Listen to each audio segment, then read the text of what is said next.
नमस्कार दोस्तों, आपका स्वागत है हमारे YouTube चैनल आंसर देखो पर। देखिए, राजस्थान पुलिस 2020 के लिए कंप्यूटर से रिलेटेड आपके लिए बहुत ही महत्वपूर्ण 25 महत्वपूर्ण प्रश्न लेकर आए हैं। ये आपके कंप्यूटर क्वेश्चंस हैं जो आपके सेक्शन ए में पूछे जाएंगे, जहां पर रीजनिंग और कंप्यूटर के दोनों के कंबाइंड क्वेश्चन आएंगे, जो कि 60 तक क्वेश्चनों की संख्या होगी, लेकिन 25 क्वेश्चन आपके कंप्यूटर के होंगे जिसमें से। तो यहाँ हम उसी के लिए आपके लिए बहुत ही महत्वपूर्ण 25 क्वेश्चन लेके आए हैं। ये आपकी आगामी परीक्षा के लिए काफ़ी इंपॉर्टेंट है। आपको वीडियो कैसा लगा, वीडियो को जरूर लाइक करें, चैनल को सब्सक्राइब करना ना भूलें, साथ ही बेल आइकन दबाना ना भूलें, और साथ में कमेंट करके हमें ज़रूर बताएं इन क्वेश्चंस में से आपको कितने क्वेश्चंस आते थे। और लास्ट में हम एक क्वेश्चन आपके लिए छोड़ा हुआ है, उसका कमेंट करके हमें आंसर ज़रूर बताएं। तो स्टार्ट करते हैं आज का वीडियो। देखिए, पहला प्रश्न है, पहला मिनी कंप्यूटर का क्या नाम है। देखिए, पहला जो मिनी कंप्यूटर था उसका नाम था PDP-8। तो इसका आंसर हो जाएगा ए ऑप्शन। ये 1958 में बनाया गया था, 1958 में इसको बनाया गया था, और डिजिटल इक्विपमेंट कंपनी ने इसको बनाया था। ठीक है, डिजिटल इक्विपमेंट कंपनी, ये आपको याद रखना है, डिजिटल इक्विपमेंट कंपनी इसने इसको बनाया था 1958 में। और ये प्रथम मिनी कंप्यूटर था PDP-8। ये सफल वाणिज्य मिनी कंप्यूटर था PDP-8। तो इसका आंसर हो जाएगा ए ऑप्शन। अगला प्रश्न है आपका, भारत में सुपर कंप्यूटर का निर्माण हुआ। देखिए, भारत में जो सुपर कंप्यूटर का जो निर्माण किया था वो कंपनी थी सीडेक, और ये सीडेक का जो मुख्यालय है वो पुणे में है। ठीक है, तो इसका आंसर हो जाएगा सी ऑप्शन, पुणे में इसका निर्माण हुआ था। परम कंप्यूटर का निर्माण किया था परम 8000। ठीक है, इसका निर्माण किया था 1991 और 1992 के मध्य में इसका निर्माण किया गया था परम का। अब यहाँ बात करें तो सीडेक की फुल फॉर्म क्या है। सीडेक की फुल फॉर्म है सेंटर फॉर डेवलपमेंट। ठीक है, डेवलपमेंट, और मैं शॉर्ट में लिख दे रहा हूँ, ऑफ एडवांस्ड कंप्यूटर। ठीक है, ये आपकी फुल फॉर्म थी। कंप्यूटिंग इसकी फुल फॉर्म है, ये लास्ट में कंप्यूटिंग है, कंप्यूटर नहीं है, आपको ध्यान रखना है। कंप्यूटिंग इसकी फुल फॉर्म है लास्ट में। तो centre for development of advance computing, ये इसकी फुल फॉर्म है सीडेक की। और सीडेक का जो 1988 में इसको बनाया गया था, 1988 में इसका स्थापना की गई थी सीडेक की। ये पुणे में इसका मुख्यालय है। तो इसका आंसर हो जाएगा सी ऑप्शन। अगला प्रश्न है आपका, देखिए अगला प्रश्न है, EDSAC का पूर्ण रूप है। देखिए, EDSAC की फुल फॉर्म अगर बात करें तो EDSAC की फुल फॉर्म है इलेक्ट्रॉनिक डिले स्टोरेज ऑटोमेटिक और कैलकुलेटर। ये इसकी फुल फॉर्म है, electronic delay storage automatic calculator, ये इसकी फुल फॉर्म है। इसका आंसर हो जाएगा बी ऑप्शन। देखिए, electronic delay storage automatic computer, ये कैलकुलेटर की जो बनाया था, इसको बनाया था EDSAC को मैरिस बिल्कस ने इसको बनाया था। तो आपको ये याद रखना है, 1947 में इसको बनाया गया था मैरिस बिल्कस के द्वारा। ठीक है, तो इसका आंसर हो जाएगा बी ऑप्शन। अगला प्रश्न देखते हैं। अगला प्रश्न है, कंप्यूटर साक्षरता दिवस कब मनाया जाता है। देखिए, कंप्यूटर साक्षरता दिवस जो मनाया जाता है 2 दिसंबर को मनाया जाता है। तो इसका आंसर हो जाएगा बी ऑप्शन, 2 दिसंबर। अगला प्रश्न है आपका, ENIAC का पूर्ण रूप है। देखिए, ENIAC की फुल फॉर्म जो है electronic and numeric integrator and calculator, ये इसकी फुल फॉर्म है। तो इसका आंसर हो जाएगा आपका B option, electronic and numeric integrator and calculator, ये इसकी फुल फॉर्म होती है ENIAC की। अब यहाँ हम बात कर रहे हैं ENIAC को जब बनाया गया था, ये बनाया गया था आपका 1946 में, इसको बनाया गया था 1946 में। और ये बनाया था आपके JP एकर्ट, और उनके अलावा थे JW मुचली, इनके द्वारा इसको बनाया गया था। तो इसका आंसर हो जाएगा बी ऑप्शन। अगला प्रश्न है आपका, एक निबल बराबर होता है। देखिए, एक निबल के बारे में बात कर रहे हैं यहाँ पर। निबल होता है 4 बिट के बराबर। ठीक है, बिट क्या है, सबसे छोटी इकाई होती है आपकी डेटा की। ठीक है, तो ये बिट जो है, ये 4 बिट मिलकर क्या बनता है, एक निबल बनता है। ठीक है, एक निबल बनता है। और अगर 8 बिट को मिला दिया जाए तो ये बाइट बनता है। ठीक है, एक बाइट बनता है, ये आपको याद रखना है। तो इसका आंसर हो जाएगा बी ऑप्शन, 4 बिट होता है एक निबल के बराबर। ठीक है, अगला प्रश्न है, EPROM का पूर्ण रूप है। देखिए, रोम का ये प्रकार होता है EPROM, रीड ओनली मेमोरी। रोम का मतलब होता है रीड ओनली मेमोरी, और EPROM का मतलब है इरेजेबल प्रोग्रामेबल रोम। ठीक है, तो इसका आंसर हो जाएगा बी ऑप्शन, इरेजेबल प्रोग्रामेबल रोम।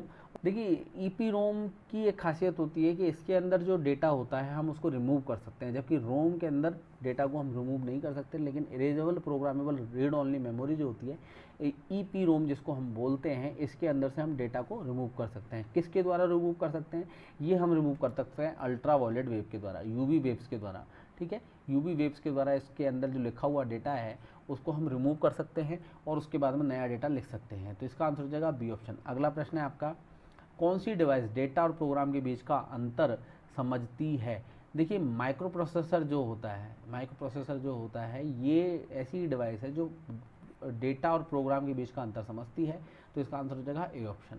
अगला प्रश्न है आपका, FAT का पूर्ण रूप है? देखिए FAT ये फाइल एलोकेशन टेबल होता है, इसका पूर्ण फाइल एलोकेशन टेबल। तो इसका आंसर हो जाएगा C option, file allocation table मतलब फैट फाइल होती है जिनको हम फाइल एलोकेशन टेबल बोलते हैं। तो इसका आंसर हो जाएगा सी ऑप्शन। अगला प्रश्न है आपका, किसने बेसिक कंप्यूटर भाषा, कंप्यूटर लैंग्वेज जिसको हम बोलते हैं, का विकास किया था? देखिए बेसिक की फुल फॉर्म के बारे में आप बात करें तो बेसिक की फुल फॉर्म होती है beginners all purpose symbolic instruction code. B for beginners, A for आपका होता है ऑल पर्पज, एस फॉर होता है सिंबॉलिक, आई फॉर होता है इंस्ट्रक्शन और सी फॉर होता है मतलब कोड।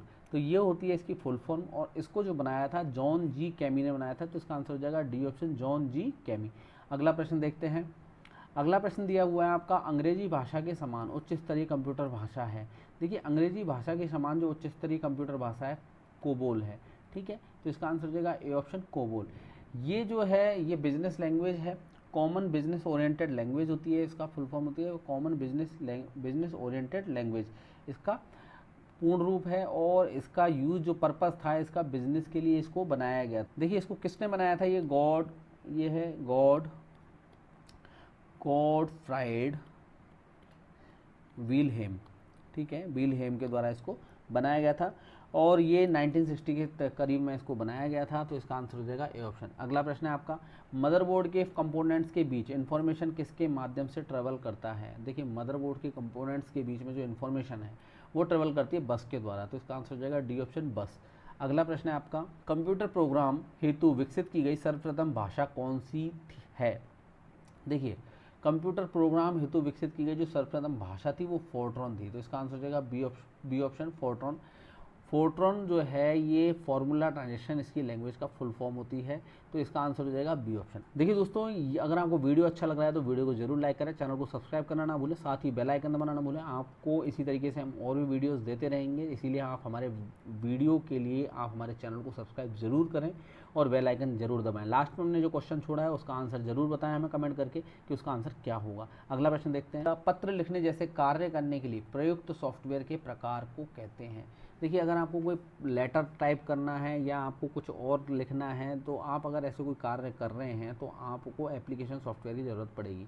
एप्लीकेशन सॉफ्टवेयर मतलब जैसे आपका MS ऑफिस जो है ये एप्लीकेशन सॉफ्टवेयर है, ये काफ़ी सारे सॉफ्टवेयर से मिलकर बना हुआ है, एप्लीकेशन सॉफ्टवेयर है। MS वर्ड जो है एप्लीकेशन है, ठीक है, जो सॉफ्टवेयर है। तो इसका आंसर हो जाएगा सी ऑप्शन, एप्लीकेशन सॉफ्टवेयर के द्वारा ही हम क्या कर सकते हैं, पत्र लिखने जैसे कार्य को कर सकते हैं। तो इसका आंसर हो जाएगा सी ऑप्शन। अगला प्रश्न है आपका, पंचकार्ड तकनीक का पितामह किसको माना जाता है? देखिए पंचकार्ड तकनीक का पितामह जो माना जाता है हरमन हॉलरथ को माना जाता है। तो इसका आंसर हो जाएगा ए ऑप्शन, हरमन हॉलरथ। अगला प्रश्न है आपका, किसी कंप्यूटर के प्रोग्राम में बच्चों द्वारा प्रयुक्त भाषा प्राय कौन सी होती है?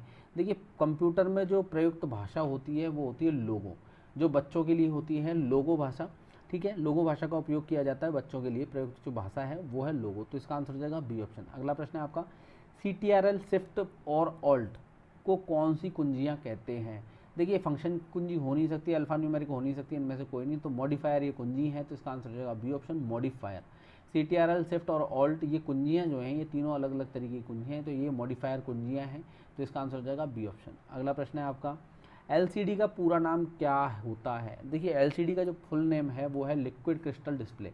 तो इसका आंसर हो जाएगा A option, liquid crystal display. अगला प्रश्न है आपका, क्रे क्या है? देखिए क्रे एक सुपर कंप्यूटर था, ठीक है, और ये सुपर कंप्यूटर था, ये सबसे पहला कंप्यूटर बनाया गया था क्रे, और इसका आंसर हो जाएगा डी ऑप्शन, क्योंकि ये सुपर कंप्यूटर है क्रे। तो इसका आंसर हो जाएगा डी ऑप्शन। अगला प्रश्न है आपका, जटिल वैज्ञानिक गणनाओं के लिए प्रयोग किया जाता है? देखिए जटिल वैज्ञानिक गणनाओं के लिए जो प्रयोग में आती है भाषा वो है फोर्ट्रॉन। तो इसका आंसर जो है सी ऑप्शन, वैज्ञानिक गणनाओं के लिए, वैज्ञानिकों के लिए ही बनाई गई थी फोर्ट्रॉन लैंग्वेज। तो इसका आंसर हो जाएगा सी ऑप्शन, फोर्ट्रॉन। अगला प्रश्न है आपका, ईमेल BCC का अर्थ है? देखिए ईमेल में जो होते हैं आपके, एक सीसी होता है और एक बीसीसी होता है। देखिए बीसीसी का मतलब होता है ब्लाइंड कार्बन कॉपी। आप अगर किसी के पास में मेल भेज रहे हैं तो आप वहाँ पर बीसीसी में उनके नाम डाल सकते हैं। अगर आप जो सेंडर हैं उनको आप नाम नहीं दिखाना चाहते कि ये मेल किस किस को फॉरवर्ड हुआ है, तो बीसीसी में उसके नाम डाल सकते हैं। तो ब्लाइंड कार्बन कॉपी इसकी फुल फॉर्म होती है। तो इसका आंसर हो जाएगा बी ऑप्शन। अगला प्रश्न है आपका, निम्न में से किस लैंग्वेज में आर्टिफिशियल इंटेलिजेंस एप्लीकेशन डिज़ाइन किया जाता है। देखिए आर्टिफिशियल इंटेलिजेंस जो है ये जो डिज़ाइन की जाती है, ये डिज़ाइन की जाती है कोबोल लैंग्वेज में। तो इसका आंसर हो जाएगा बी ऑप्शन, कोबोल लैंग्वेज। अगला प्रश्न है आपका, फाइल सिस्टम एनटीएफएस का मतलब है। देखिए एनटीएफएस का जो मतलब होता है ये होता है न्यू टेक्नोलॉजी फाइल सिस्टम। तो इसका आंसर हो जाएगा C option, new technology file system. NTFS एक फाइल का प्रकार है। जब आप इसको फाइल को आप डाउनलोड करते हैं तो आपकी फ़ाइल के प्रकार होते हैं, तो उनको उनके जो एक्सटेंशन होते हैं वो फैट फाइल है या एनटीएफएस फाइल है। तो यहाँ एनटीएफएस के बारे में बात कर रहे हैं, तो ये फाइल होती है। एनटीएफएस का मतलब होता है फाइल सिस्टम, का मतलब होता है न्यू टेक्नोलॉजी फाइल सिस्टम। तो इसका आंसर हो जाएगा सी ऑप्शन। अगला प्रश्न है आपका, रिमोटली किसी डिवाइस से जुड़ने में कौन सी प्रोटोकॉल प्रयोग होती है। देखिए प्रोटोकॉल का जो प्रयोग किया जाता है वो टेलनेट प्रोटोकॉल का प्रयोग किया जाता है। तो इसका आंसर हो जाएगा C option, telnet. Telnet protocol के द्वारा ही हम किसी डिवाइस से जुड़ते हैं रिमोटली हम किसी भी डिवाइस से जुड़ सकते हैं, तो वो टेलनेट प्रोटोकॉल का उपयोग करते हुए। तो इसका आंसर हो जाएगा सी ऑप्शन। अगला प्रश्न है आपका, देखिए अगला प्रश्न है, वह मेमोरी जो बार बार प्रयोग में आने वाले डेटा को स्टोर करती है उसे कहते हैं। देखिए आप अगर कोई डेटा है उसको बार बार यूज़ कर रहे हैं, जैसे आपने कोई नाम वगैरह हैं, ठीक है, या फिर एड्रेस वगैरह है, उसको आपको बार बार कहीं यूज़ करना है, तो ये डेटा मेमोरी जो है ये मेमोरी में सेव हो जाता है ये डेटा। और ये सेव होता है तो ये मेमोरी में सेव होता है कैचे मेमोरी के अंदर। तो इसका आंसर हो जाएगा सी ऑप्शन, कैचे मेमोरी। जब भी ये बार बार आपको जब डेटा होता है ये कैचे मेमोरी में से उठ के आपके पास में आ जाएगा ये डेटा। तो इसका आंसर हो जाएगा सी ऑप्शन, कैचे मेमोरी। अगला प्रश्न है आपका जो कि हमने आपके लिए छोड़ा है, इस क्वेश्चन का आंसर आप ज़रूर बताएं हमें कमेंट करके कि इसका आंसर क्या होगा। कुंजी का प्रयोग, किस कुंजी का प्रयोग एमएस पावर पॉइंट में स्लाइड देखने हेतु किया जाता है। तो कौन सी ऐसी कुंजी है जिसका प्रयोग करते हुए हम प्रयोग करते हैं और एमएस पावर पॉइंट अगर आप यूज़ कर रहे हैं तो उसमें स्लाइड शो के लिए आप उसको यूज करेंगे। तो F2 है, F3 है, F6 है, F5 है। ये इसके 4 ऑप्शन दिए हुए हैं, F2, F3, F5 और F6, ये इसके ऑप्शन दिए हुए हैं। आप हमें कमेंट करके ज़रूर बताएं कि इसका आंसर क्या होगा। तो धन्यवाद दोस्तों, ये था कंप्यूटर से संबंधित बहुत ही महत्वपूर्ण वीडियो आपके लिए। और अगर आपको वीडियो अच्छा लगा तो वीडियो जरूर लाइक करें, चैनल को सब्सक्राइब करना ना भूलें, साथ ही बेल आइकन दबाना ना भूलें। और ये लास्ट में जो हमने क्वेश्चन दिया है इसका कमेंट करके जरूर हमें आंसर बताएं, इसका आंसर क्या होगा। धन्यवाद।